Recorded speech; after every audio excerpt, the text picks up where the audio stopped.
Startups begin in communities across the country. Why does Silicon Valley get so much credit? My name is Nick Kastner. And I'm Caitlin Clays. We're interviewing the people building startup communities across America. But in the areas no one is talking about, the middle. This is the Ecosystem Builder Podcast by mug.news. This is the Ecosystem Builder Podcast. Ecosystem building is a subset of economic development that focuses on fostering a community that allows new businesses to flourish. Today's guest is Janet McRae, the Economic Development Director for Miami County in Kansas. Janet, thank you so much for joining us. Thank you. We're excited to be here and to have a chance to talk to you about the things we've got going on. So Janet, if we could start by you kind of giving a sense of Miami County, and I noticed the Zoom background that it's, I assume that's a picture of the county, but if you could just kind of break down of like, what's it like there, population, main economy, and whatnot? Absolutely. So thanks. The picture behind me is actually the Northland property. It's ground owned by the city of Osawatomie, but Miami County is located on the southern portion of the outside of the Kansas City metro area. So we are on the southern portion of them. We basically abut that Overland Park, Olathe area. A lot of our workers here commute to that metro area to work. And so we very much are a community that feeds the metro area. About 70% of our workforce travels to the metro area to work. And then the remaining 30% fill about 50% of the jobs we have here. So we have about 34,000 residents in our county. Our communities, though, range in size from about 200 people to about 7,000 people. So we have a wide range of communities. We're really based on an economy that includes ag, but also manufacturing, healthcare, specialty healthcare, and then retail is a big one for us also. Interesting. Yeah. So I am from a small community in the panhandle of Nebraska with about 7,000 people. So I'm definitely familiar with small town Midwest. With commuters making up such a large portion of the population, what is your, as the Director of Economic Development, are you like, what is the strategy to grow the economy in the county? So we are really focused on those businesses that we currently have and helping them grow. And then identifying the businesses that are really kind of sister businesses to them, that it would be helpful if they were located here in the county because it makes their processes easier. So we spend an awful lot of time on business retention and on small business startups to help fill some of those local gaps that we have so that we have the ability for people to have the option to live and work here if that's their preference. Yes, yeah, absolutely. How did you get involved in this space and economic development and new business and all of that? And so we really work a lot with our cities and with our chambers of commerce. My background is journalism. And so I spent a few years working for local newspapers, started working for a local chamber of commerce before becoming economic development director for the county. So really value those local relationships in each community. So while I represent the entire county, a majority of the work that I do is really within the cities themselves. So roughly half of our population lives within a city incorporated limits, and half of our population lives in the unincorporated areas of the county. So as a county employee, I'm really working with those local cities and the local businesses that they have to try to help them be successful and stronger. Yes, yeah. What's one thing people may not know about your ecosystem from the outside looking in? I think that they probably don't recognize how valuable it is to have that daytime shopper. And when they look at our communities, they're very, very different. And so while we're still a rural community, we have some communities that don't have a lot of daytime shoppers and others that do. And so when they take a look at our communities, they don't probably recognize the differences between the two.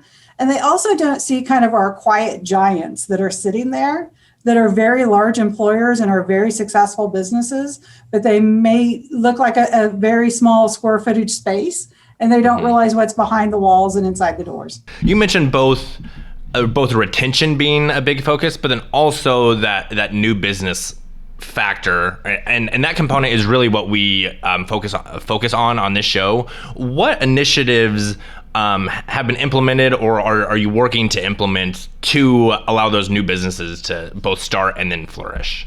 Certainly, the game has kind of changed, certainly in the last 18 months, right? And so we've been trying to take advantage of a lot of the local resources that are out there and being sure that we're just good basic infrastructure within our own systems to do that. But our communities offer some technical assistance grants that are available to businesses that are either existing or are new.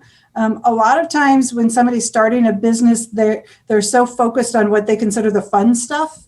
And the fun stuff may depend on who they are. It may be the product or it may be the financing part of things.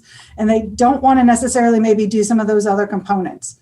So we offer some technical assistance grants where if they're looking at doing a business here and they need to talk to an attorney or an accountant or take a class in order to be stronger in an area, that we can pay for that. So we've also done with existing businesses an example where somebody was selling a product already, but they wanted to be able to open a new line of service, but they needed to get better at that area to do it. We've helped pay for the training that they needed in order for them to open that line of service to expand their business in that direction. So we've really tried to put projects like that in place for them. Well, the accounting, legal, and all of that initiative, as a former entrepreneur, that is not the most fun part of running a business. And then also the intrapreneurship, is the textbook word for it. That is also like a solid avenue for growth, and it's fascinating to see you all focusing on that. Are there any? And this question stems mainly when we talk to people from St. Louis or Omaha, metropolitan areas, that traditionally there's coffee shops or co-working spaces that entrepreneurs tend to hang out in. Is there a similar space in Miami County where business owners and entrepreneurs or potential employees are meeting and building that community? I don't know that we have it in that kind of a setting. We do have an awful lot of networking groups that meet. And so we have not gone down the 10 million cups or the 1 million cups scenario to be able to do that. Part of our ability to draw on that metro area is where it really helps us in this area. In a county our size, we have struggled to really have that support system and the network to be able to allow people to comfortably sit in a room and feel like their ideas are still staying confidential. And so we're able to pull in with our partners to the Johnson County area and utilize some of the services that they have to be able to do some of that angel networking and investing. We also really use services like SCORE and the SBDCs in order to be able to get our folks the support that they need. So we do have some co-working spaces. We also, our libraries really play a role in that.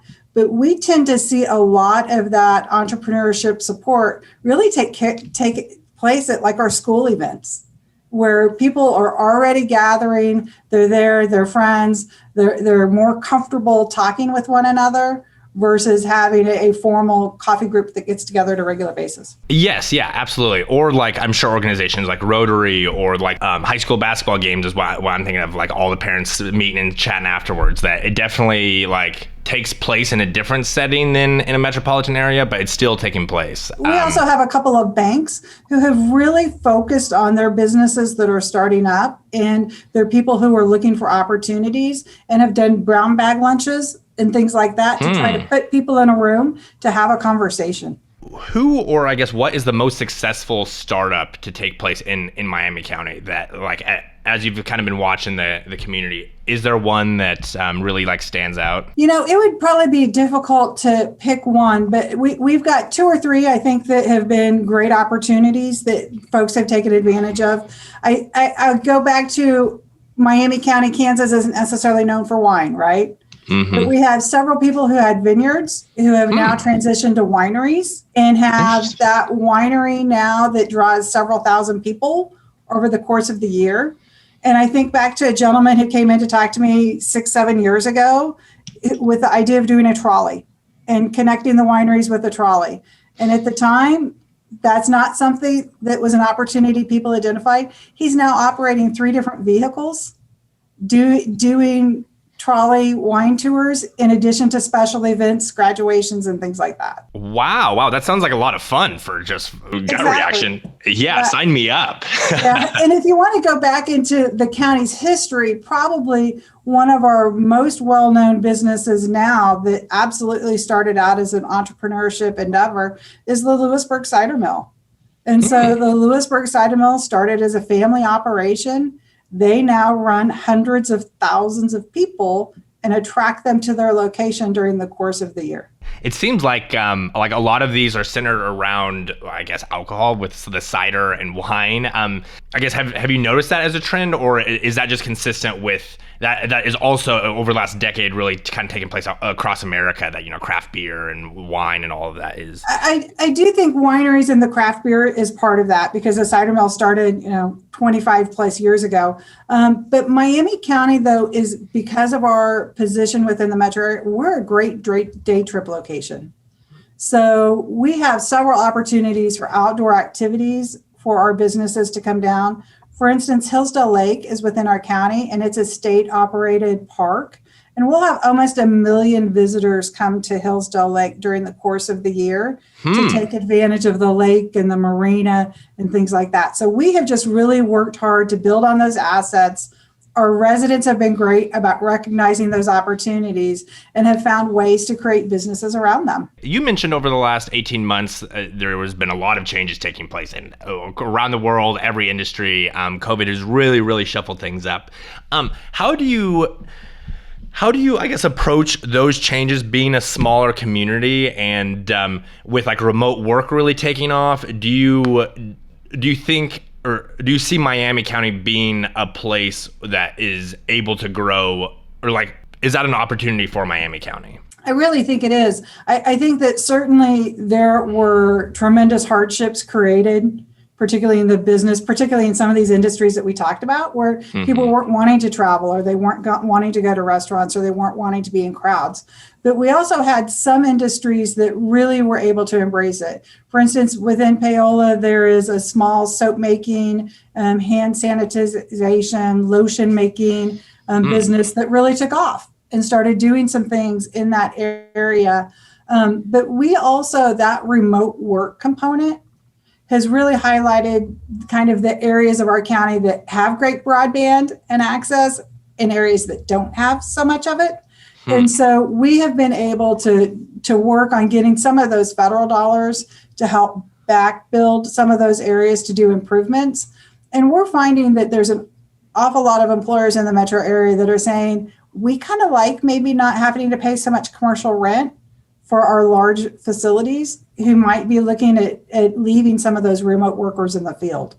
So we expect a lot of our folks to be able to not necessarily need to do that daily commute anymore, and instead be able to stay here and create daytime traffic for us and our restaurants and things during the day. Yes, yeah, of course. How has that, getting the federal dollars to improve internet access? That's one issue that I've been.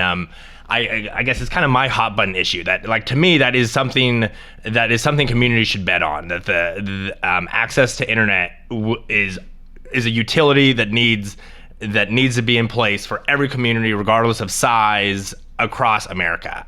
How has that, I guess, process gone? So we have really relied on our industry partners, who are really kind of already servicing our areas, because they understand that technology and have a greater ability to deploy it than we do. So we really worked with the people who were providers in our area to say, so where do you know that you have folks, and where do we kind of know that we need to buff things up? And then we've been able to support their request for those dollars in the applications, and have been able to help them kind of move through the process perhaps more readily to make sure that they're getting their right-of-way access and things like that. Interesting. So it's relying on the private sector. Is that fair to say? Like the internet providers, are they receptive to increasing the speed in areas that may not be the most, I guess, profit efficient? Some are better than others, right? So we worked with the ones who want to play. Our county administrator likes to talk about the coalition of the willing. And that's what we have really focused on, is those folks who want to move forward. So we are fairly lucky in that most of our communities have been able to identify strong partners that really have been focused on helping the schools, helping our public facilities, and then being able to build off of that. That last mile of broadband is always going to be the toughest, right? And Yes. so what we're really trying to do is make sure that the infrastructure is there and the network is there so it can be built upon. Yeah. Okay. Well, fascinating. It's great to, I guess, connect and talk with someone on the front lines of this issue. Again, this is a question that we normally apply to like larger ecosystems, but what's the venture capital scene? Like, are there any are there venture capital dollars flowing into Miami County? And if so, where from, and what's that look like? So this is another area where we partner again with that metro area. And with the Johnson County Venture Capital, we do have venture capital coming into the area. We also have some pretty creative other financing tools that we're able to use. So we're able to use Network Kansas is a program specific to Kansas. They have their e-community programs. We're able to use that e-community fund for a revolving loan fund to help do some of that gap financing that a banker may not be particularly interested in. And then also work with other partners that are out of the metro area like AltCap, who is able to do, again, those folks that may have less than stellar credit to be able to help them get financed. Yes, yeah. We spoke with Shelly Pash from Network Kansas. So if you're interested in learning more about Network Kansas, go listen to that episode. My co-host Caitlin was the one to really connect and learn more about that Network Kansas program, which is very, again, just fascinating. How about we find that storytelling within a community is very important. So are there any like news outlets, podcasts or blogs dedicated to covering startups in the business community? So we have been able to work with our local chambers of commerce to put together monthly highlights of businesses that we do. We're able to share that with our local paper. We are blessed in a county our size. We still have a local newspaper. Wow. And that's pretty impressive. So we really try to work to support them, and they obviously do the same for us. So we feature a business a month, talking about the things that they have done that are innovative and special and not necessarily just off the shelf. So we work with that. And then we also highlight a partner a month that's an agency or somebody that's offering a program that's special for our businesses that can be of assistance to them. So we obviously use social media and those kinds of things, but we really rely on our Chamber of Commerce partners and our local newspaper to be able to help us carry that message forward. Is the local paper daily or it's weekly? Weekly. Okay. Yeah. That's what you mentioned. Coming from journalism, and media is, again, an industry that has changed a lot over the last decade. So it is great to hear that there's still a local paper in this rural pocket. Absolutely. Yes. Yeah. Okay. So last question for you here, Janet. If I was going to move to the community tomorrow and wanted to start a business, what should I do first? Call me. Okay. How can people get a hold of you? So they can call me at 913-294-4045. We also have a website that's thinkmiamicounty.com. We're located in Paola, which is the county seat for Miami County. And certainly we're going to then work with them, figure out what resources are the best for them, probably connect them to the Small Business Development Center and the city hall that would be the business that they're located in. Okay, amazing. Well, thank you for all of your work expanding the economy in this rural community, and thank you so much for joining us this morning. Really, really fascinating conversation. Thanks, Nick. Now that we've learned about an ecosystem from the person building it, I'm going to link back up with Caitlin to clarify some jargon and take a deeper dive into this community. What is up, Nick? How was your interview with Janet? Caitlin, it was so good. So I learned more about Miami County than I ever thought I would. I didn't even know where it was at before connecting with Janet. But it was fascinating, and again, just solid conversation. Oh, amazing. Was there anything that you had to look up afterwards? Not necessarily. I would say probably my biggest takeaway on it though was how smaller communities such as Miami County that are kind of like tucked away near a metropolitan area, how can those like position themselves as a way for like this remote work and working from home and the gig worker. How can those communities position themselves to be successful? And the whole kind of tangent we took about the internet connection and like building that broadband speed, I think that is like for sure every single small community should double down on that. I was, I guess, very happy that came up in the conversation. Well, that checks out. That's really cool. So before we close out, do you have any final thoughts? I also like the whole like tourism, like kind of the day trip from Kansas City. It's like what I think like a 45-minute drive, but is a very small town. And also thinking of themselves as like how that day traveler, how do we again like position ourselves to attract people looking to get away from Kansas City for the day, and it kind of like that alcohol economy. And with like all the, they had a whole bunch of wineries and all of that. Like when she was describing it, I was like, I want to go. I want to take a day trip. Yeah. So again, that was just interesting community, and they're doing interesting things. And I was very happy to be able to connect with Janet for the show.